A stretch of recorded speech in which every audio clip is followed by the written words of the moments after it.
And so if I put this widget there, and then that widget over there, and then throw in 6 feet of padding, yeah, I think that's starting to look like an app. Oh, hi. Sorry, I didn't see you there. I'm just trying to work my way through this code lab in preparation for Flutter Day. And so I think we're ready. All I need is some state management.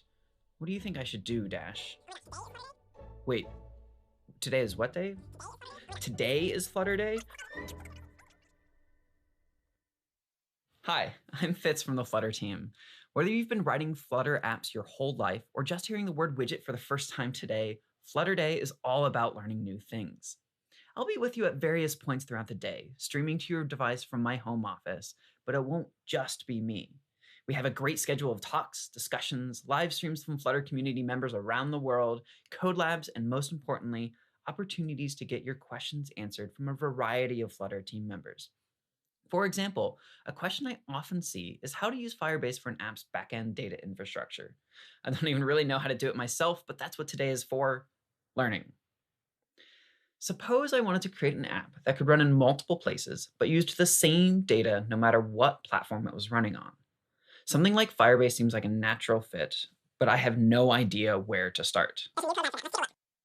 Oh, you're right. There's a new code lab for that. Let's take a look. The code lab starts you out in an app for finding restaurants and reading or adding reviews. When it starts out, though, there's nothing. It just has the basic structures for the app, but no data behind it. The code lab walks through all of the steps required to get a Firebase project set up and then dives into the Flutter code to work with it. For example, here you'll start by setting up a stream to read in the snapshot of restaurants. And then on the consumer side of the stream, you'll create a stream subscription to pick up the data when it gets to the app. This, of course, smells like state, so that'll happen in a stateful widget. In init state, since the database doesn't really care who reads a list of restaurants, the app will sign into Firebase anonymously and set up a listener for the new snapshot of restaurant data. The data comes in is nicely structured, as you'd hope, but is in the form of just a generic document. To be nice to the rest of the app, it can be helpful to parse it out into a more defined object, like a list of restaurants. The rest of the app is already wired up to handle a list of restaurants, so all we should need to do now is rerun the app. How about in Chrome this time? And look at that, we've got some restaurants. Phew, all right. Thank you for your help, Dash. I think we should pause there and let folks work through the rest of it themselves. And thank you for tuning into our stream today and for helping each other learn new things and for your continued excitement and curiosity. For most of us, life is nowhere near the same as it was at the beginning of the year. It's come with new stresses, exacerbated prior stresses, and potentially included loss. Everyone's coping with this new normal in a different way and to different degrees. I've not yet made my own bread, but I did make my own Dash. Our hope is that Flutter Day provides you with an opportunity to disconnect, learn something new about Flutter, and maybe even connect with others who are doing the same thing. Our stream will be here 3 times throughout the day. Right now, again halfway through, and once again right at the end. In between, we have lots of code labs, both new and refreshed, and we'll be with you all day in the Flutter Community Slack workspace to help answer questions and provide code lab support off camera. Each stream segment is centered around a particular theme: beautiful UI, and then tooling, and then Dart, with a short talk on the topic, followed by a live question and answer segment with various members of the Dart and Flutter teams joining in to help answer the questions you've given us on #AskFlutter. And if you're wondering what to do with this full day of learning, Hack 20, the online international Flutter hackathon run by the Flutter community, starts right after we wrap up. And speaking of wrapping up, as you learn and experiment with new things in Flutter, it can be exciting and rewarding to share those things with others, something you can and should do in the Slack channel. An amazing and recently made available way to do that, Flutter on CodePen. And with that, again, welcome to Flutter Day. Thank you for joining us. And here's Zoe, Alex, and Mariano to tell us all about Flutter pens.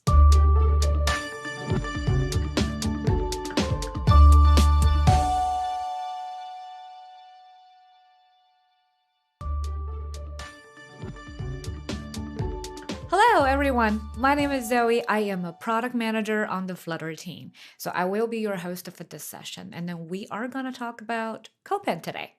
As some of you may be aware that CodePen recently launched a brand new custom Flutter editor. So with me today, I have 2 guests, Alex and Mariano. And let's welcome our first guest, Alex. Hey, Alex. How are you doing? Hey, Zoe.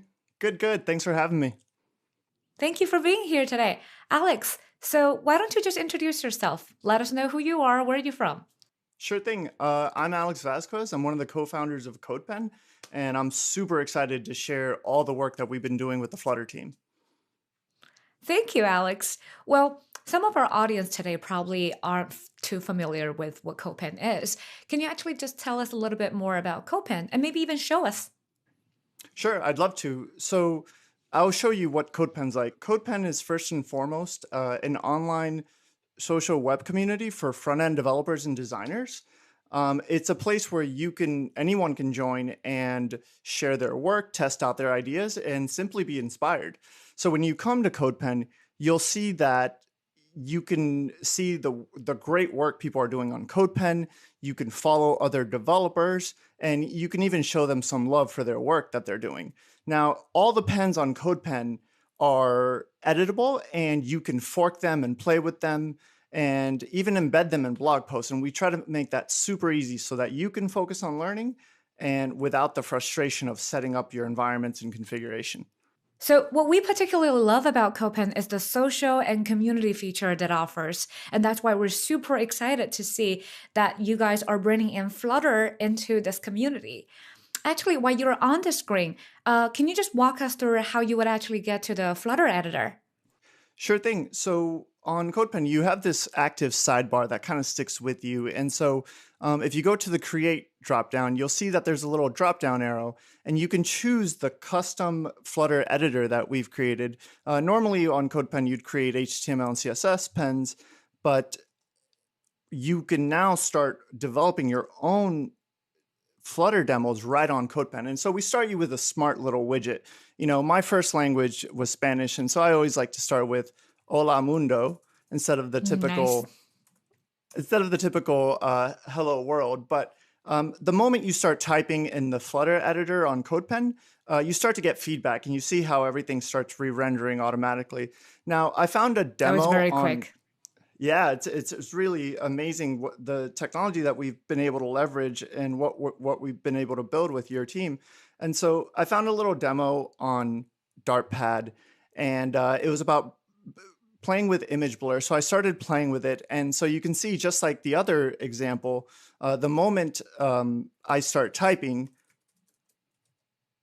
I can start playing with it, and I'll get feedback in an update. Now, this is a live view of a real web page that we're rendering. And so you can grab these pens, you can embed them in blog posts. So we have a little embed builder, and we give you the exact code to embed into your Medium blog post, your personal blog post, your WordPress blog post. And you'll see an example of what it looks like here.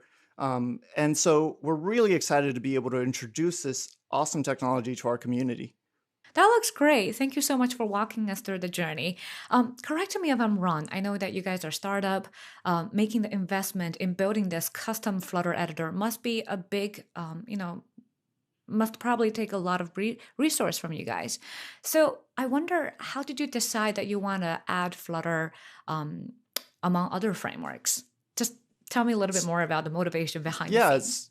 so it was a really big deal for us. You know, we don't support a ton of additional frameworks beyond what we've initially supported.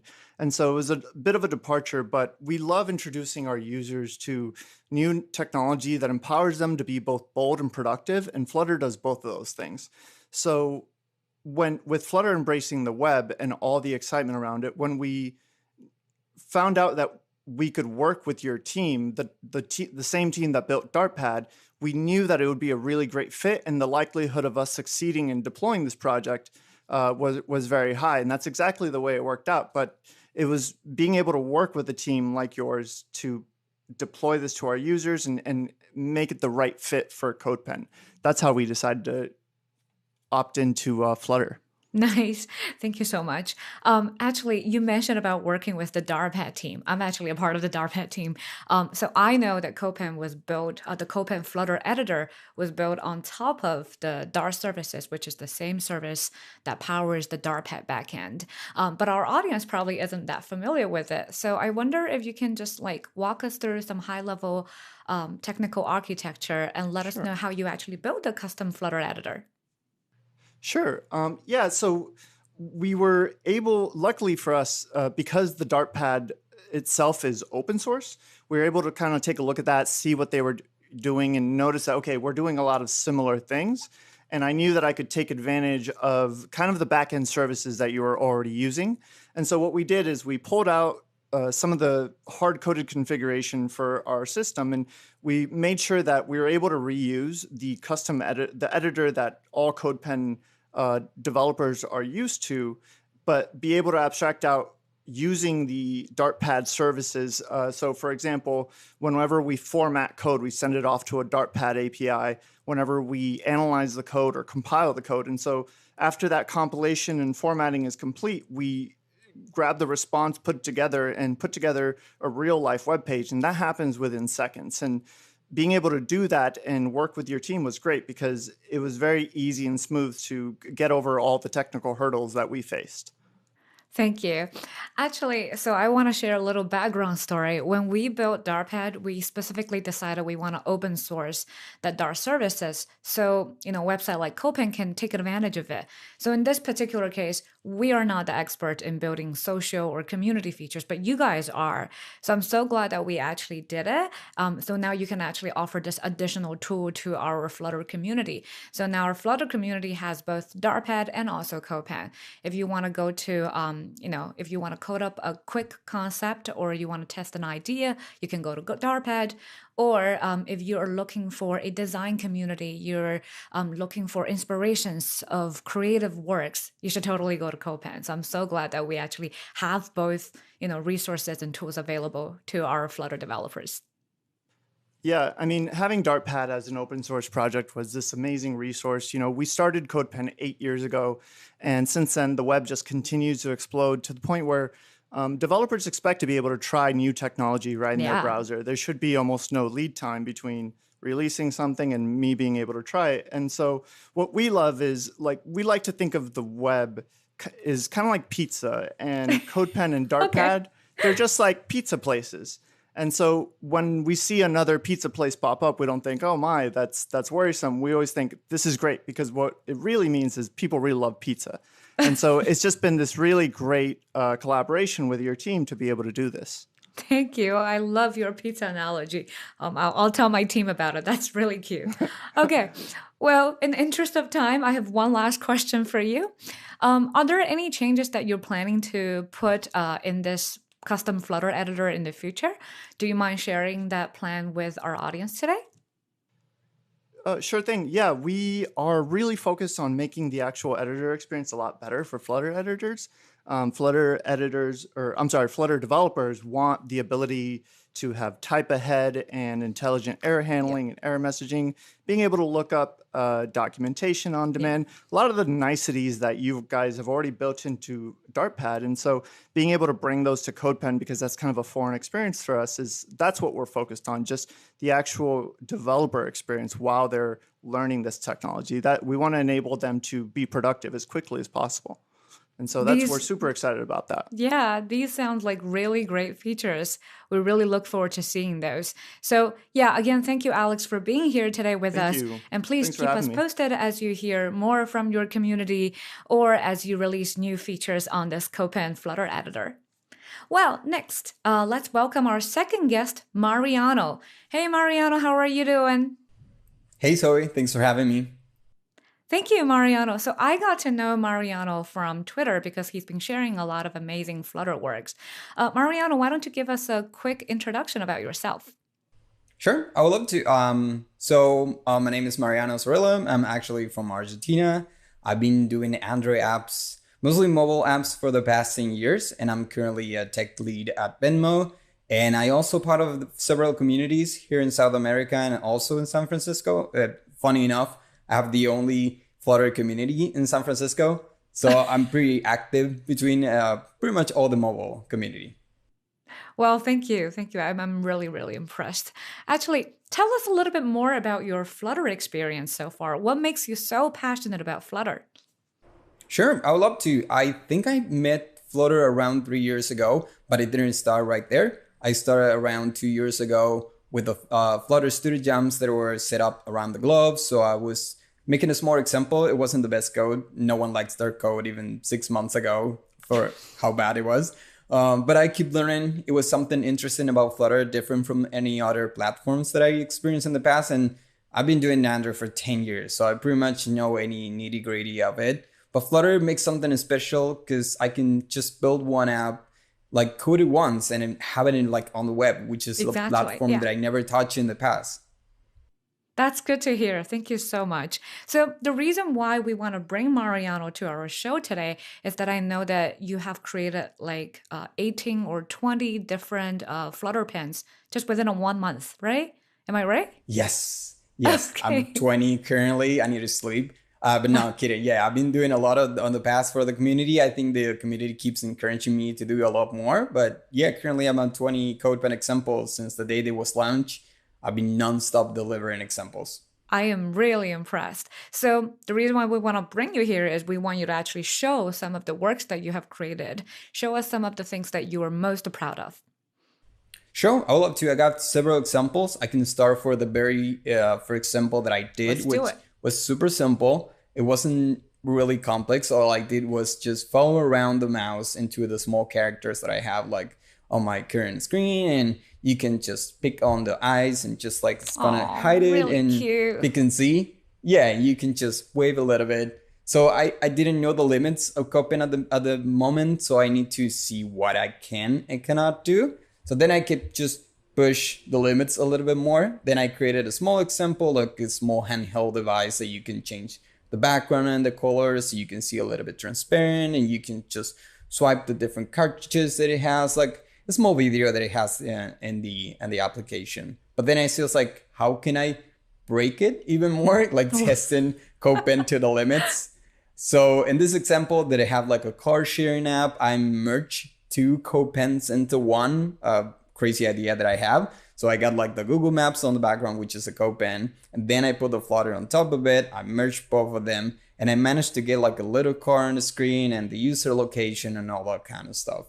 But then I was like, okay, which one is really popular? And I start making like chat apps pretty much, different famous ones that I have, which you can actually use it. You can, if you even type and say it's like, hello, and you send a message, or you, even if you see details from them, you can see it. Well, the great thing about it is that I noticed even with CodePen is like, it was so fast. It works like if it was actually built in a web app. So I can use the media query, which detects the width of the screen currently. So I can switch between more like a desktop, tablet, and mobile UI without any hiccups.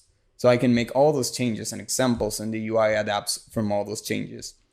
I'm also have like a working chat app that I also doing, and I'm testing things like different animations and even animated GIF that I put it on the screen, and it's working without any single problems. And also this one has a new UI which changed it in the middle of me actually doing the example, but it's working perfectly, no issues at all. And I'm really proud of like how worked this, like I did it really fast, and it didn't take me too much to share it to the community. Wow. So I'm just really curious, how long did it take you to create these pens? Does that take a lot of your time, or did that take a lot of code? It depends on the app. I would say, depending on the example that I did. The first one, it take around 300, 400 lines. The small examples, you got a background and the small images, and that's it. But like you say, you start making more complex apps, like a full web and chat apps. Those are taking between, I would say, 1,500 and 2,700 lines of code, which translate into 10 to 20 hours around. Wow, just 10 to 20 hours. Wow, that's crazy. Yes. So people think that I take like weeks or so. Yeah. Some people even suggest to me, it's like, how do you build that in 2 days? First of all, I don't sleep. No, just kidding. I take my free time to do it, but I really enjoy it. Actually, I really enjoy doing it. It only takes me 1-2 days, and to share it to the community so they can take that example and make their own versions maybe. That's crazy. Thank you so much for using that. So as a heavy user of the Flutter CodePen editor, what is your favorite feature? Tell us about it. Sure. I will have to say mostly the social features, because I love to do Medium posts about the different works and codes that I can do with Flutter. And the fact that I can embed my Flutter examples on CodePen, it just put like the URL that I put it on Medium, and I can see like real-time interactions. That means that people without an IDE, they can actually use and interact with Flutter without any problem. And then they can actually comment on the CodePen. They can actually like if they wanted, or they can, like you say, like copy the code, put in their own CodePen, make the changes that they wanted. So I would say that all the aspect of the social community aspect of it, I really love it. Yeah, I'm actually so glad that you mentioned about the social aspect of it, because that's exactly what we love about CodePen. And that's also something that Darpad didn't offer. So I wonder that since you have shared the Flutter pens on a lot of social media, what kind of feedback have you been getting from your followers? I mostly start posting them on Twitter. I get a lot of like retweets and likes and a lot of people feedback. Yeah, that's how like, I got to know you. Amazing.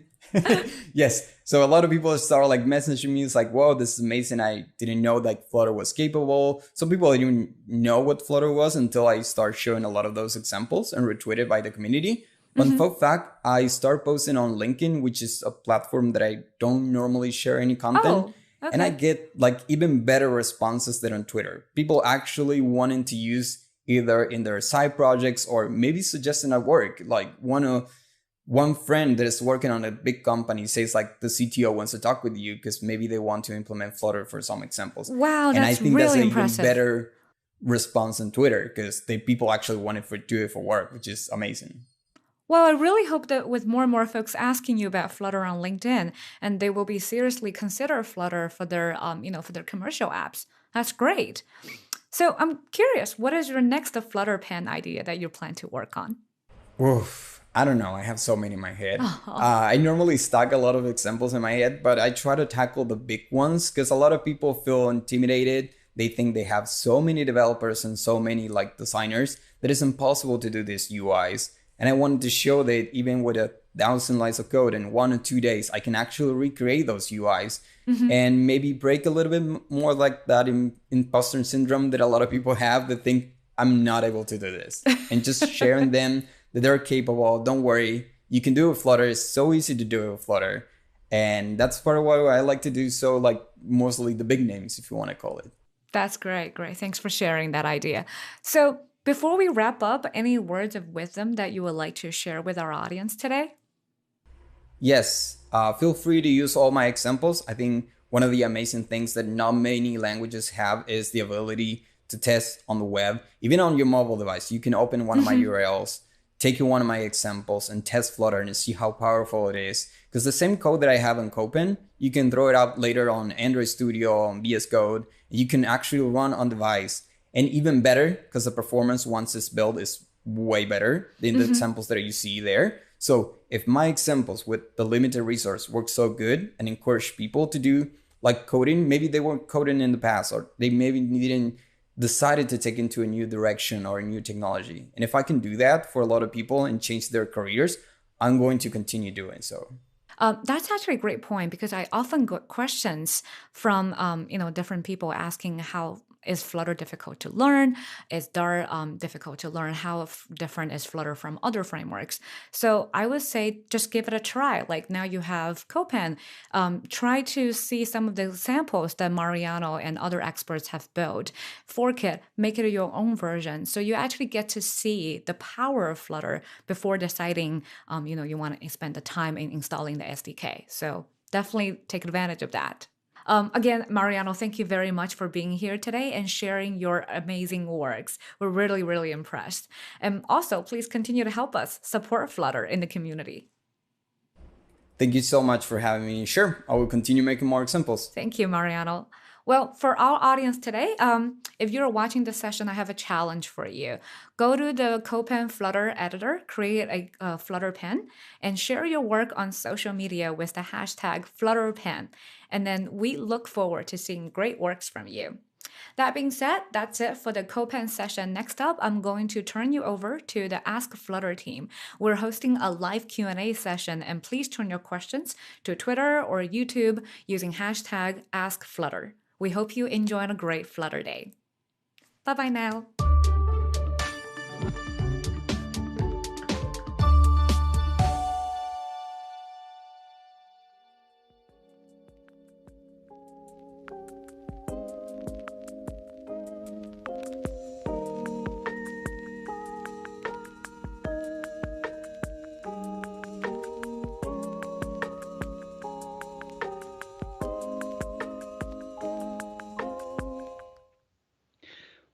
Welcome everyone to our first Ask Flutter segment of the day. We've got the chat open for live questions and some of the folks from the team are there to help you out. While you're in there, please keep in mind our community guidelines. Everyone is coming into this day with a different background and a different experience. So something you see as new and expected might be new and exciting for someone else. Take that opportunity to build up the excitement and support each other. With that, let's get to some Ask Flutter questions. Our first guest of the day is John Ryan, an engineer from the Flutter team. John, welcome. Hey, Fitz, it's good to be here. Great, excellent. So we saw some really cool things there from Alex and Mariana with CodePen, and that almost feels related to our first question here. And we have a question from Kamashi from Twitter, who is asking if there's any online platform which will ensure the development of apps using Flutter without installing anything. IDEs eat up RAM and slow things down. So do we have any options for online development of Flutter? Yeah, that was actually the impetus for adding Flutter support to Dartpad. We've all ran codelabs or helped people get set up with Flutter, and we know it'd be just that much easier if we didn't have to go through those steps like that, installing the SDK and things. So that's what Dartpad is. It supports the material package and the Cupertino package, and CodePen also uses the same infrastructure as we saw. So there's also little experiments that we're looking at on using VS Code Online potentially, but there's nothing really to say on that yet. So there's a lot of issues with having a full Flutter setup on the web. There's debugging, there's getting it building on iOS and Android potentially, or submitting to the App Store. There's a lot that you need a physical machine to do. But yeah, that would be awesome if we could make that even better. Yeah, absolutely. And I definitely hear that there's at some point a need for an IDE in some ways, once you get into the bigger apps and the full-fledged development. But for getting started, things like Dartpad and CodePen and maybe online Visual Studio, if we can get there, like those are great ways to get started, for sure. And so like you personally, like are there are interesting things that you've seen come out of Dartpad or CodePen that you find really inspiring from a beautiful UI perspective, or like, wow, I had no idea we could do that on Dartpad even though we built the thing? Certainly the things Mariano just showed really showcases what you can do with just using the material package and a few other things. Image blurring is great. I work a little bit with the web team, and so the infrastructure that runs CodePen is all built using Flutter for web, and so any improvement to that goes directly into CodePen and Dartpad. So there's tons of wonderful things that the team is doing just to make everything that the Flutter SDK supports run on the web, and it's amazing. Yeah. Yeah, it really is. It's really kind of amazing to see what people can build and what's out there. And so I think our next question, multiple people asked it across the internet, and I feel like it's going to come up again, but I want to talk about it first. What do we recommend for state management these days? What are your thoughts on it, and have they evolved over time? Yeah, this is a question we might also see Philip give his perspective on, but my perspective on this is that we have a state management best practices article on the Flutter website, and we do recommend provider to provide and access objects or other data throughout your Flutter app. So the way I think about it is there's kind of two aspects. There's the dependency getting and providing that provider does. And there's also what type of objects am I using? I prefer to use just plain old Dart objects, just classes with data in them. But a lot of people prefer immutable data structures and things like that to make sure that they're not editing memory that some other widget would be using unexpectedly. Yeah, and I think something for me that goes along with that is use what works for you. And so at different stages of your app development, or even for different apps, there's going to be different ways that are going to work for state management. Some ways are going to be extraordinarily simple. Just have a stateful widget and keep your state as local as possible. And then you can build up from there as you need it. But once you do get to a certain level of complexity, some of these other solutions are excellent, like Provider. So yeah, we will definitely get Philip's take on it later. I think it'll be really interesting to see what everyone's take on it is throughout the day. I know it's always evolving, it's always changing. And so speaking of changes, I do want to bring this back. And we've talked about state and we've talked about online things, bringing us back to UI and building really cool UIs. Things change. We have different platforms. We can support different platforms, and there are different sizes of devices. And anyone who's familiar with web design is familiar with this concept of responsive layouts, and where we can change the size of the window, and our widgets move around, even if they're just elements rather than widgets, or whatever you call them for whatever you're doing.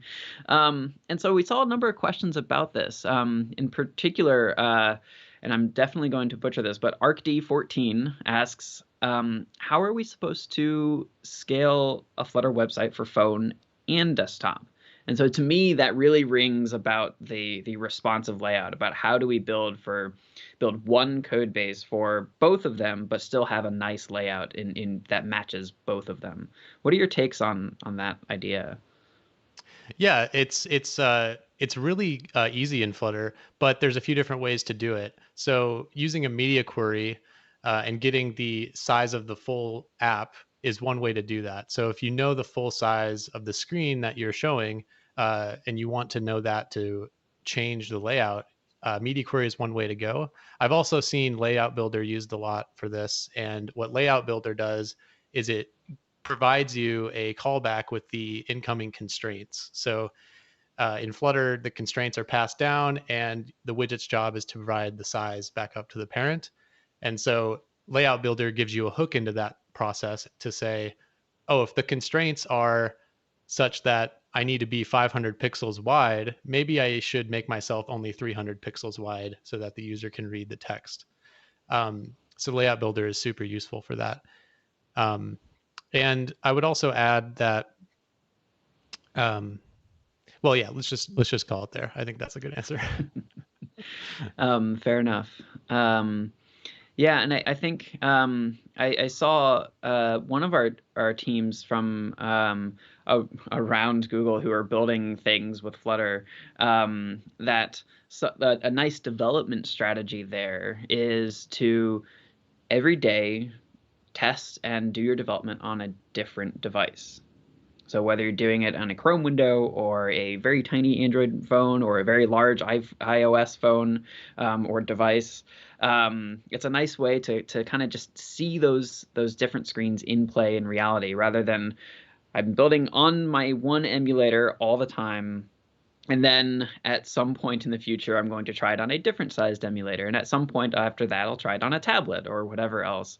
And so I thought that was a really interesting development strategy of saying, just today I'm going to develop on the large device. Tomorrow I'll develop on the small device and see how those differ. It's kind of an interesting way to think about it when you're actually going to build it. Yeah, I use IntelliJ, and so I have multiple configurations set up in certain cases, and I actually sometimes have different devices running at the same time, kind of what Chris showed at Flutter Live, the Flutter Octopus. I have usually iOS, maybe web running, and a lot of people are starting to use desktop because you don't need to have an emulator. Right. Yeah. And I kind of demonstrated the multi-device thing this morning too, in the intro, looking at that CodeLab where I started off in the iOS emulator and then opened it up in Chrome afterwards, and that worked really well. As you saw, I just like ran flutter run-d Chrome and it opened up the same app there, and there was no trickery there. I just ran the command and it worked. So it was a really neat way to test out those multiple devices. Yeah, it's really cool. So looking at our some of our live questions, and so we have a question here from and throughout the day. I apologize if I get any names wrong, but I'm gonna do my best as well as I can with the live questions. But we have Sambo Visal, who asks, what are the things that I need to know to consider myself as a senior Flutter developer? That is a very hard question. Yeah. I don't even think I know the answer to that. But I would just add that if you're building an app, if you've shipped an app to the App Store, that's a big accomplishment. That if you've written a real app that you and your users love, that's what you want to be doing, and that's considered senior in my book. But I don't know. What do you think? Yeah, I think that makes sense. I don't know that there's any like one topic or one feature or bit of technology that I would say once you've mastered this thing, now you are a senior developer. I don't know if that really exists because you can do a reasonable app without going too complex and too detailed into various Flutter widgets and things. And so, yeah, I think I'd pretty much agree that like if you've launched something in production, that's a pretty good signal. And naturally, anyone can launch things on most of the app stores, but I think then a turning point is how successful is it, quote unquote. Do you have users? As you said, do you have users who love the thing as well? That's a good signal. That's great. Yeah, it's all about what your goals are. Yes, exactly. So I'm just kind of skimming some of the other live questions that we've gotten so far. Um, in the meantime, one of our questions from hashtag AskFlutter over the last couple of weeks was from Anuj in India, who says, "How do we cope with frequent changes in the syntax and behavior of different widgets?" Yeah, so we do have a page with breaking changes now, which is great. I think if you just Google breaking changes Flutter, we have a page on flutter.dev that we maintain. We do try to deprecate things. So we do try to mark things as deprecated, meaning maybe don't use this because you might upgrade next time a new release comes out and it might be gone. That recently happened with a lot of the text and layout, or sorry, the themes in a Flutter app. So we changed like the text theme names from things like headline 4 to body 1 and things like that. And the process there was to mark them as deprecated, and then after a period of time, remove the old ones. Yeah, absolutely. And I love that mention of the new breaking changes page, just as a way to kind of see what is breaking rather than having to, I run Flutter upgrade and now my IDE is complaining about all of the different changes that are broken. So it's a nice way to know definitively what's been changed.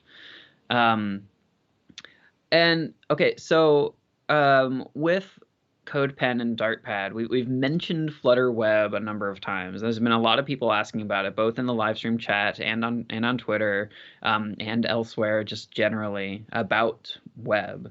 And we'll set aside for the moment the question of whether we're moving it out of beta into stable or anything like that. For the moment, I just want to look at learning about Flutter for Web, because today is all about learning and building new things. And so Katura Ovio from, I don't have a location, asks that we need more code labs and tutorials for Flutter for Web. Can you point us to the right resource? We actually have a new code lab for you guys today.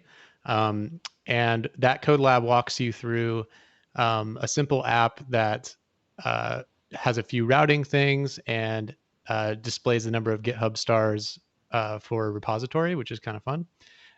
So it demonstrates a few things, but if you're someone wondering, will HTTP work, or how do I deploy a web app to Firebase, that code lab is certainly something to check out. It uses Firebase hosting to host the web app. Right. Yeah. So that's nice. It gets you out of that just purely local development where, yes, you can run Flutter on -d Chrome, and that's fine. But how do I actually get a real website up and running? Firebase hosting is a great way to look at that. Absolutely. Yeah. Yeah. And so looking at all of our Ask Flutter questions, which By the way, everyone watching, thank you so much for all of your Ask Flutter questions. That's super valuable and gives us things to talk about. So I really appreciate all of your questions. And we had a lot of questions from people who were asking about first-class support for SVG. And so I noticed you had looked up a little bit of information about that. So what does that look like? What does first-class support for SVG look like? Yeah, this is an issue that has been around a while. There is a GitHub issue to track this if you want to follow that, follow the discussion there. The way we approach things like this is there is a third-party package for this, and you can file issues against that, contribute in that way. It's very much a community-run effort, but it does exist and it does work. The SVG API is very large, and there's a lot of edge cases that to call something a stable SVG library is difficult. And I think there's some smaller difficulties getting that to work in Flutter. But yeah, the way we approach that is investing in something like that is a big investment for our team. And so we want to make sure that it's something that gives a lot of impact and has a lot of impact on a lot of users before we fully support and maintain something like that. Yeah, absolutely. And one of the challenges I've seen with SVG too is that it's one of those things that's kind of standard, but everyone does it a little bit differently. And so we need to balance like which of those edge cases do we actually look into. And there's, as you said, there's a lot of them for SVG. Mm-hmm. And there's tools coming out now like Rive and others from Adobe that can do a similar thing and convert to Flutter. Right. Yep. Bad. So looking at our questions coming in live, we have one from Megan, who is asking, I'm using Flutter to create an app that works with a robot. Do you have any examples or resources for this? So creating an app that works with a robot. I could see it's a couple different angles on that. Is it what is your take on it first, and then I'll give mine. That sounds very cool. You should tell us more about your robot. Absolutely. Number one, it's really, really, really interesting. Yeah, I don't know exactly what the details are, so it's a little bit hard to answer that. But there was a talk last year from Emily and Matt on this LED wig that Emily built. So using a Flutter app to control IoT devices. So you might want to check that out if you're curious.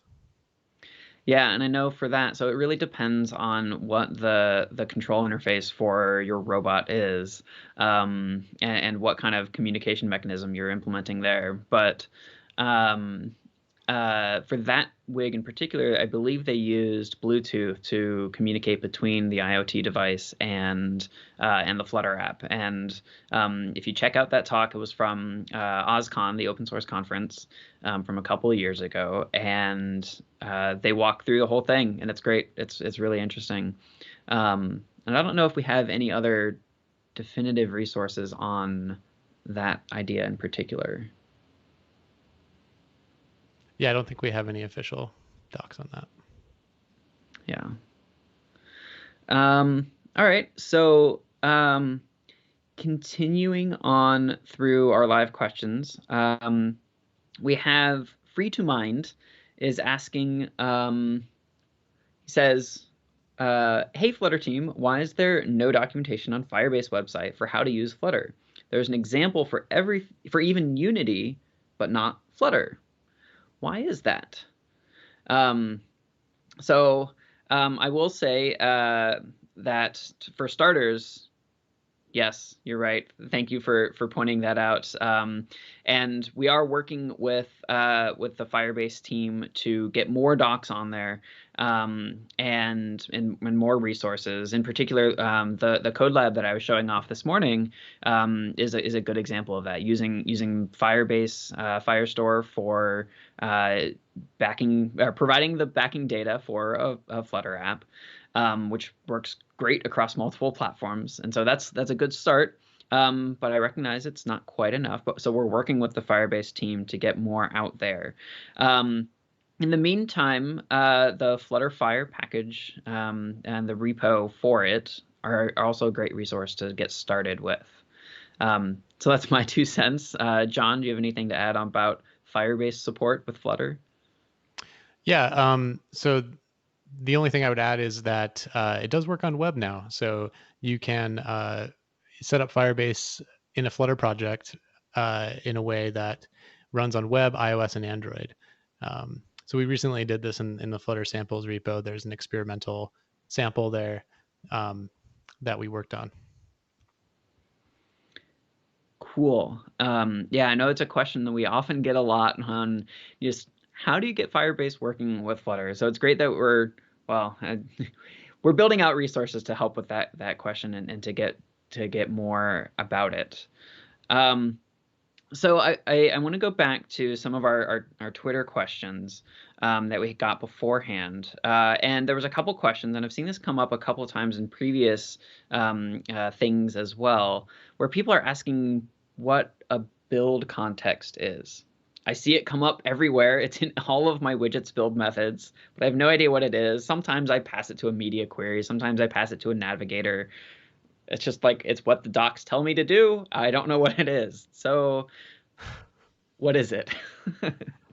Yeah.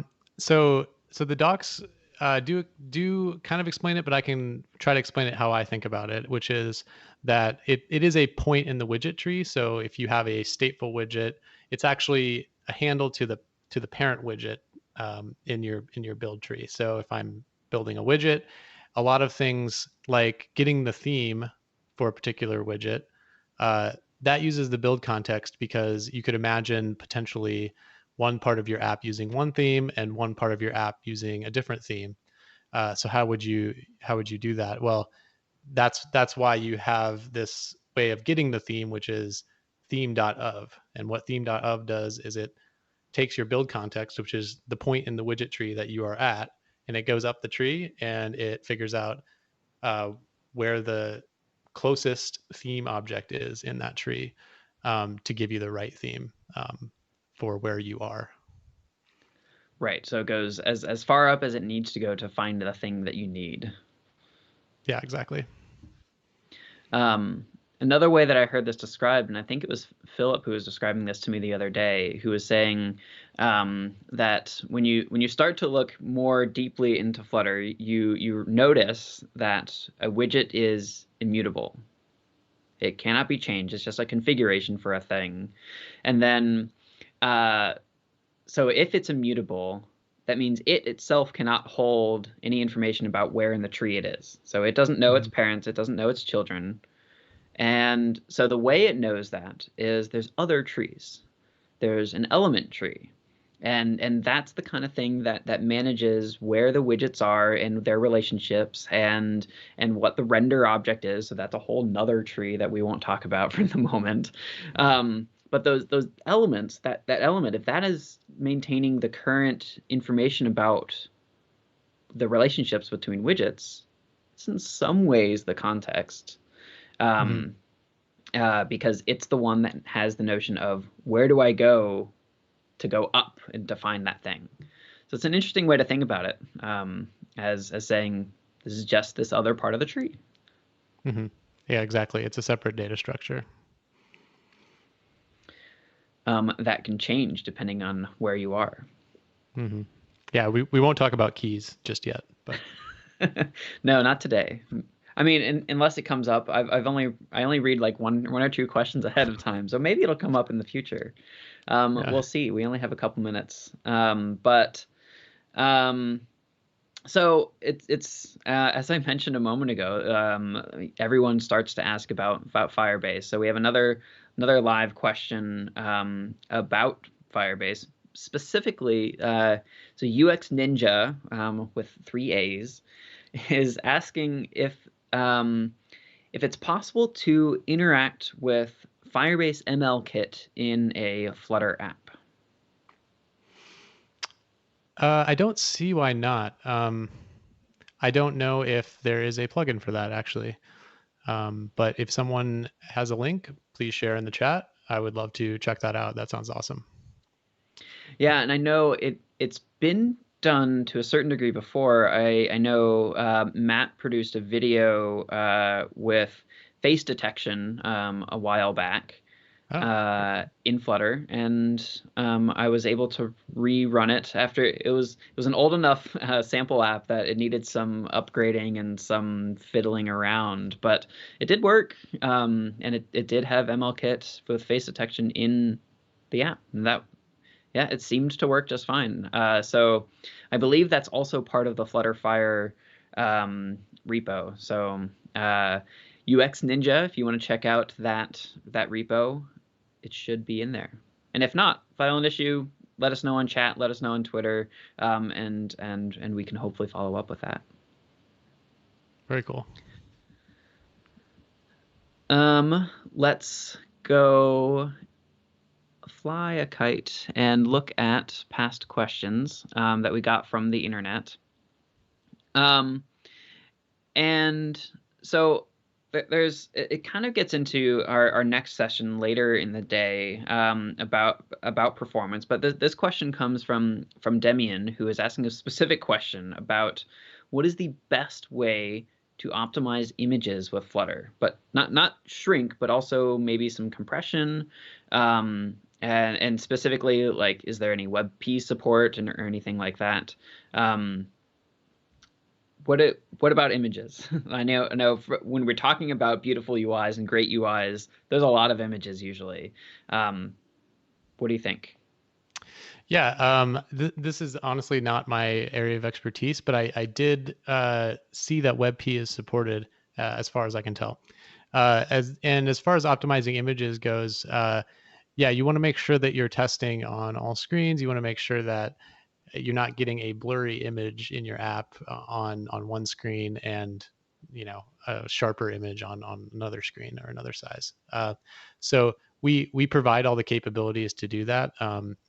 And there are some recommendations around this. So I think on iOS, you usually add an image at 2x and things like that in your assets. So there is some best practices around that. I'm not an expert on this topic, but yeah, I think yeah, we provide all that. If there's a specific issue, then feel free to file one.